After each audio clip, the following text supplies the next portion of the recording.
G'day, Andrew Drysdale here, just following up on my video that I put together a couple of days ago where I put out a consumer warning with regards to the DG Institute product, and more specifically the failure of the DGI power of attorney, which Dominique Grubisa continues to claim is irrevocable, but which in practice, practice not theory, practice can be revoked. So if you'd like to know more about how it can be revoked, please have a look at my previous video. That'll give you a bit of an insight there, and we've got more information if you want to go forward that way. The letter that Dominique sent out yesterday, 20th of July, open letter, there it is there, that's by Dominique Grubisa to all of her DGI graduates, suggests that a number of allegations have been made concerning the real estate rescue program, and she'd like to take the opportunity to respond to those. Well, that's great, you know, I'm all for open discussion. In it, she says, I have no intention of going into detail with each of the assertions that have been expressed.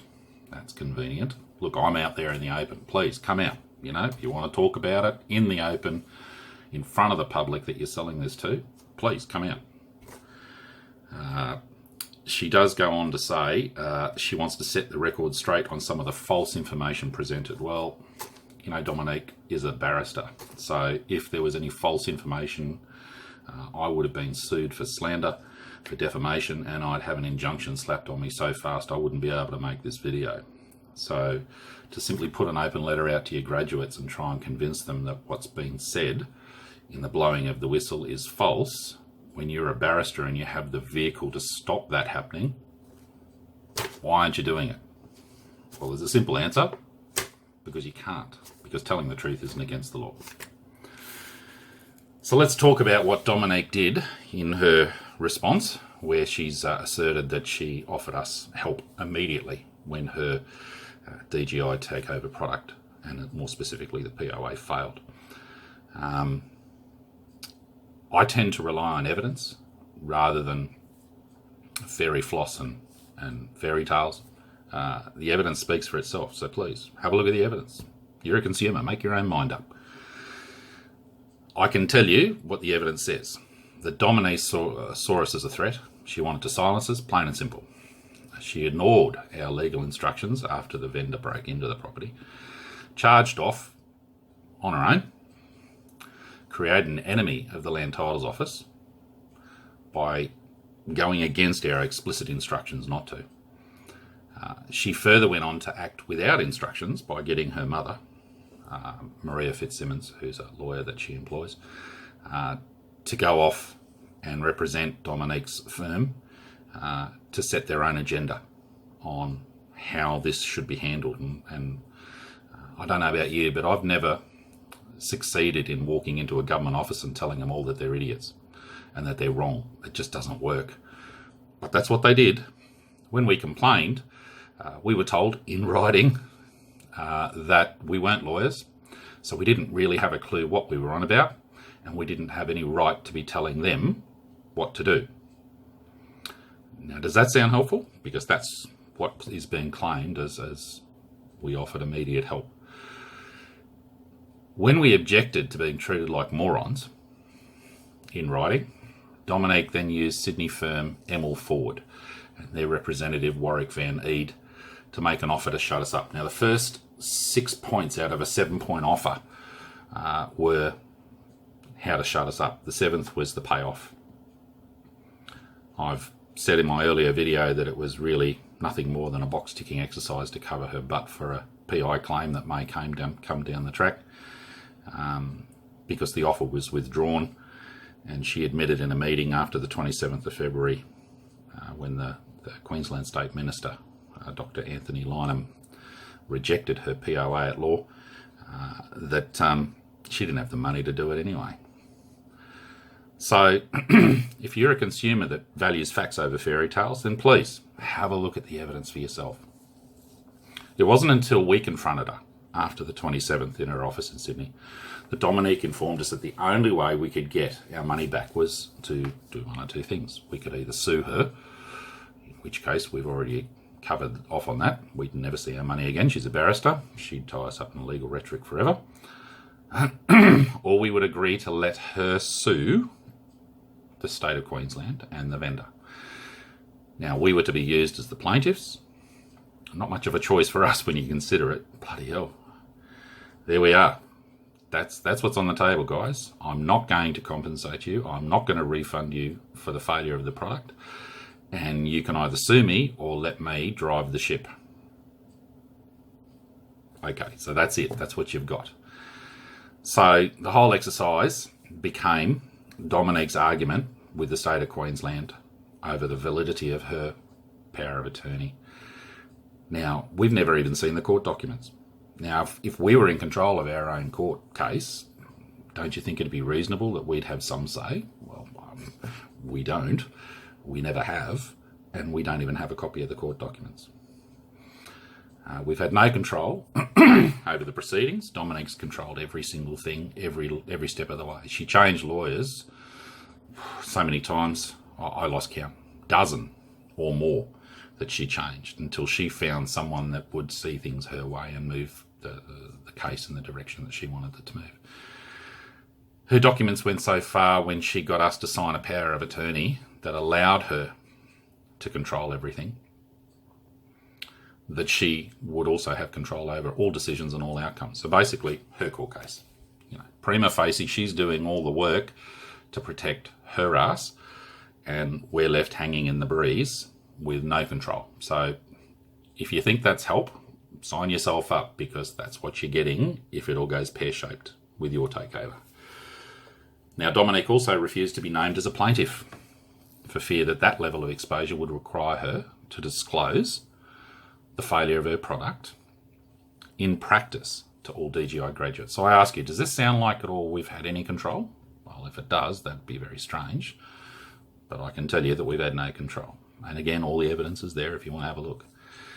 It sounded more like Dominique sitting there as the marionette in the shadows, pulling on the strings, because that's what it ended up being. We were nothing more than plaintiffs in namesake. And she's still out there promoting her POA as though nothing's going on, nothing's wrong. Now, if you're going to treat your consumers like they're morons, at least be honest. She wants to say her product's tried and tested. Well, as a lawyer, she more than anyone would know that theoretical isn't the same as practical. A first-year law student knows that there's the theory of law, there's the practice that comes with dealing with cases that result in a thing called a precedent. Okay, precedent is what occurs when you go through court and you've actually tested something at law. It's not rocket science, but it seems to be a concept that's escaping DGI, and arguably you as consumers are being asked to accept that as though you're morons and you don't know any better. In simple lay terms, we could look at something like NASA, okay? Now, do you think they rocked up one day back in 1969 and said, let's just land a man on the moon? No, they didn't. They tested everything. They had some of the smartest minds in the world working on how to get people into the spaceship, up, back safely, and not all of those things worked. Lots of people died, but they tested everything until they got it right. They didn't just rely on the theory and say, yeah, she'll be right, mate. It doesn't work like that. Now, Dominique should know better than anyone as a lawyer not to rely on theory alone to prove her product works. There's not one successful example of anyone, anywhere, selling a product based on theory that then can say, oh yeah, this will stack up because it's theoretically right. If it doesn't work in practice, it doesn't work. Theory is one thing, practice is another. Again, I'm assuming that as consumers, we're not all morons. We can work this out for ourselves. So would you buy a product that's only good in theory? Would you? No, I know I wouldn't. I'd like to know that it's tried and tested, because if I'm putting all of my money into that and relying on those tools to work and they don't work, I'm sunk. So is it okay then for the person who's done that to turn around and say, oh, well, terribly sorry, not my problem. In theory, it should work. Well, I'm sorry, but if you're selling a product that in theory should work, it should work in practice. That point seems to escape Dominique and DGI. Either she's doing it purposely to cover her butt, or she's going out of her way to create a perception in her own mind that theory is as good as practice. I can tell you from practice, it doesn't work because it's been revoked. On us, on our project, we've lost it because the POA can be revoked. Whether or not you put 100 lawyers, and I think this letter even goes on to say that Dominique has put it in front of some of the top legal minds to validate that the product is theoretically, what is the word she uses? Legally effective. Legally effective doesn't mean it works. Legally effective in practice at this point in time means it doesn't work because it can be revoked. So obviously something's wrong with the theory or something's wrong with the testing part of it. You make up your own mind. Again, you're not a moron, you're a consumer. You've got rights. So I'm asking you as consumers, make the effort. Don't sit there like sheep. Ask more of Dominique. How is this tested? Now you could put 100 lawyers in front of this and they'd all say theoretically, from their own perspective, theoretically, yeah, it's all perfect. It'll all work. I would challenge Dominique Grubisa to come out and provide one case in law in this country that demonstrates that her DGI POA is defendable at law in practice. One, just give us one. Because if we have one, we have a precedent, which we can then rely upon.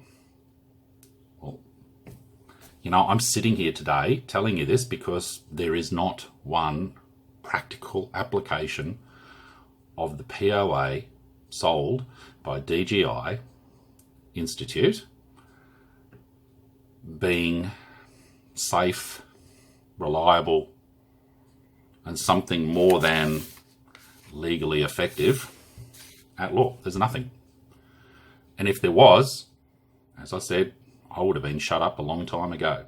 So I'm here trying to reach out to consumers and all of you DG Institute people that are sitting there scratching your head going, how could this happen? To check it out for yourself. Finally, I guess, look, let's draw a parallel because some of this can get pretty heavy. And you think, oh God, how do I cope with all of this? Just think of it in simple terms. If you drive a car that has a history of maiming and killing people, like you or your passengers in an accident, would you drive it just because the manufacturer says, oh, it's safe, she'll be right? Now, in theory, it might be right. Might be, might not be. As I said, some of the theory might not be great. But if you use the example of a car with a faulty airbag, is the car still safe to drive if you know the airbag could kill you if it's needed and it just hasn't been in an accident yet? Would you put your family in that situation? So would you put your family's finances in that situation with a product that you know in practice can be revoked? Would you? If you would, then don't complain when it happens.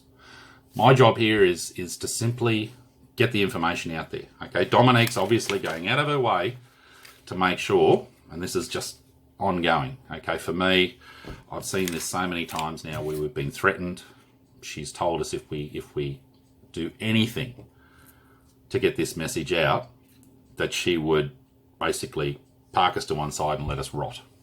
Okay, so the marketing machine is kicking into high gear because we've rattled a few cages. Okay, fine. I got nothing to hide, and I'm prepared to address the issue head on. This should be called a samba because it dances around the issue without actually answering anything. I have no intentions of going into detail with each of the assertions that have been expressed. Why not? If you've got nothing to hide, tell us the truth. Just because Dominique says she's got a lot of successful takeovers because the vendors haven't challenged the POA doesn't make the POA irrevocable at law. You only know if it's irrevocable if someone challenges it. Just like if you're driving the car, it's no good saying that the airbag works unless when it's needed it actually works. If it doesn't and it kills you, then it doesn't work. It's that simple. This is not rocket science, people, honestly. And as consumers, I fully expect you'd be sitting there saying, yeah, okay, well, this sort of makes sense. So go and check it out. All right, don't believe me. Go and check out the information for yourself. If you choose to drive a car with a faulty airbag and you know it's faulty, put up with it. That's fine. Move on. Okay.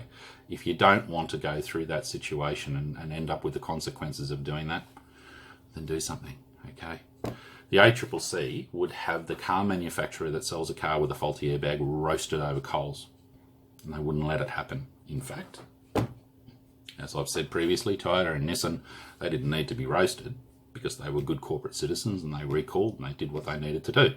So there's a real life parallel that you can see. Okay. The proof that the DGI POA can be revoked is irrefutable, simply because it's happened. It's not fiction, it's fact, it's not fairy tales. It's there, okay? Evidence speaks for itself. Having an independent review to prove your theory in opposition to the facts as they exist is like trying to say, don't worry about the people that died in your car crash of the car that you're driving. You'll be fine, just trust me, I'm a lawyer. So please be smarter than to believe the desperate butt-covering exercise of someone that's been found out and is now scrambling to protect their sales. Believe the evidence. It doesn't matter what people say if you focus on the evidence, and let that speak for itself. You're the consumer. You have rights.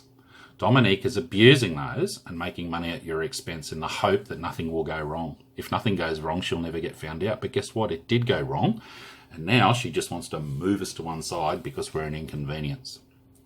What happens when it's your turn to be an inconvenience?